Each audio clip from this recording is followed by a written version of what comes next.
Good morning, dear students of class 8. Welcome to the English online learning class. Today we are going to further continue with part 4 of the lesson Jalebis. Well, the narrator, he one day when he was in 5th standard, he went to the school and he had 4 rupees in his pocket. The purpose was he had to pay school fees. But the teacher who was supposed to collect the fees had not come. And so the fees would be collected the next day.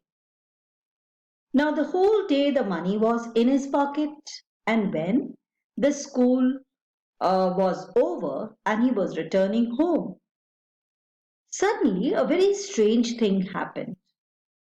The coins in his pocket, they started talking, and they wanted the narrator to spend the money, the fees money, on buying jalebis. As from the nearby sweet shop, hot syrupy jalebis were coming out from the halwai's kadai.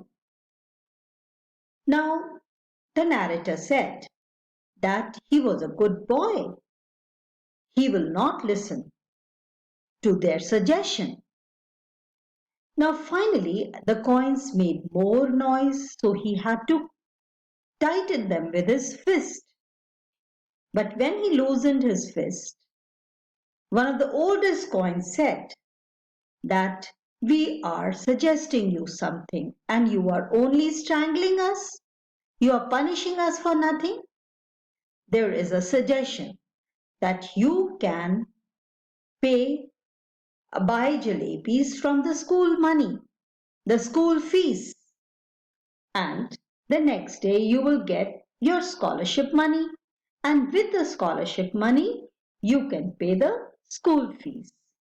The idea appealed to the narrator, but then he thought that he is a boy who is having a good reputation. At the same time, the teacher was very strict and he belonged to a good family. It would not be nice that he would be standing on the roadside and eating jalebis. That would bring the name of his family down. So he did not listen to the advice of the oldest coin.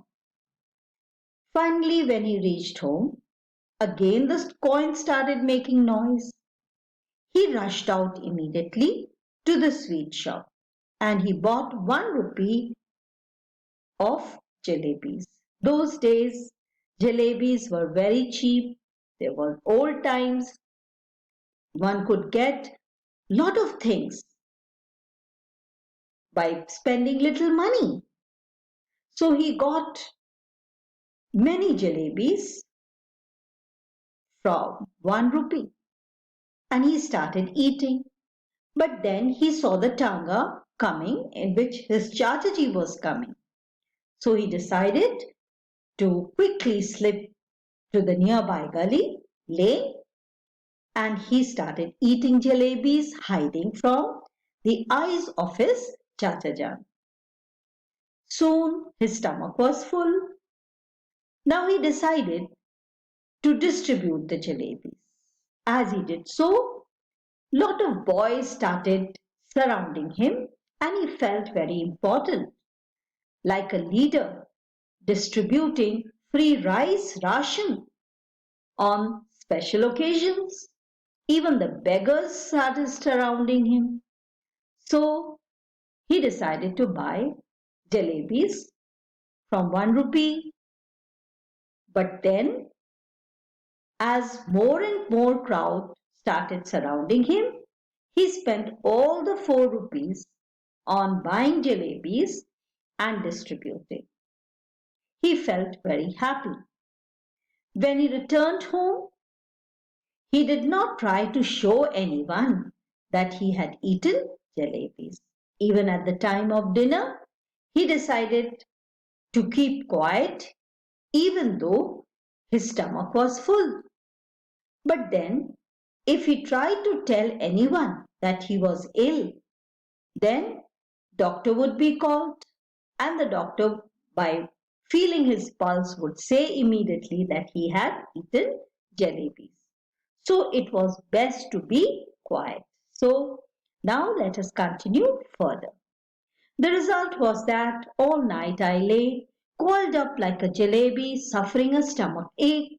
Thank God I didn't have to eat all 4 rupees worth of jalebis by myself. Otherwise, as they say, when children speak, flowers shower from their mouths.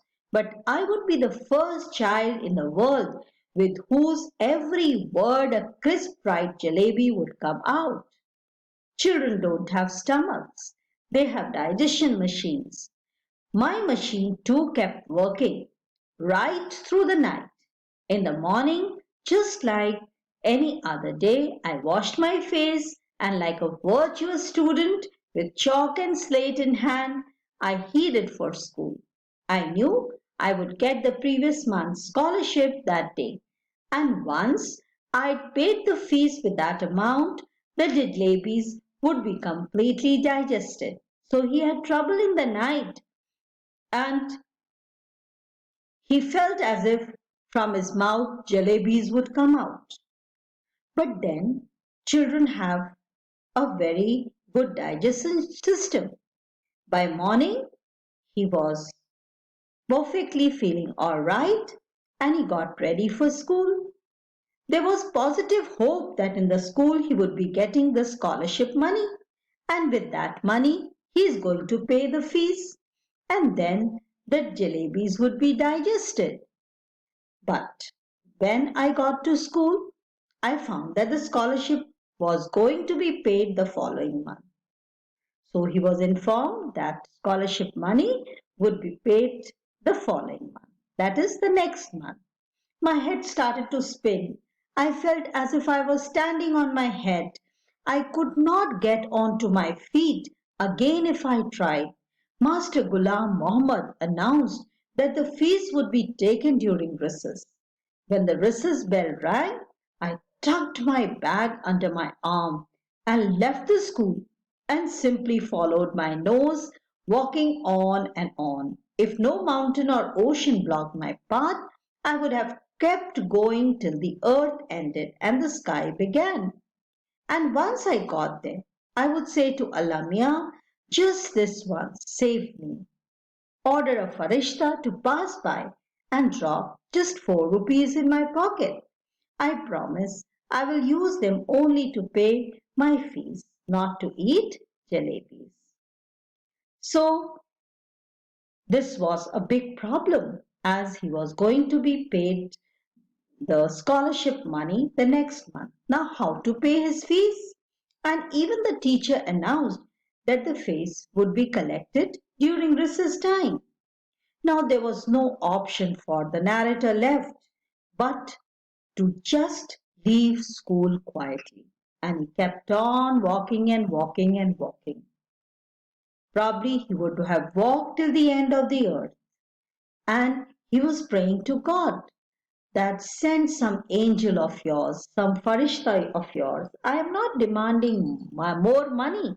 Just 4 rupees should be put in my pocket. And this is the last chance. Please save me. And I am going to use this money only to pay my fees and not for eating jalebis. So we stop here and we'll continue with the remaining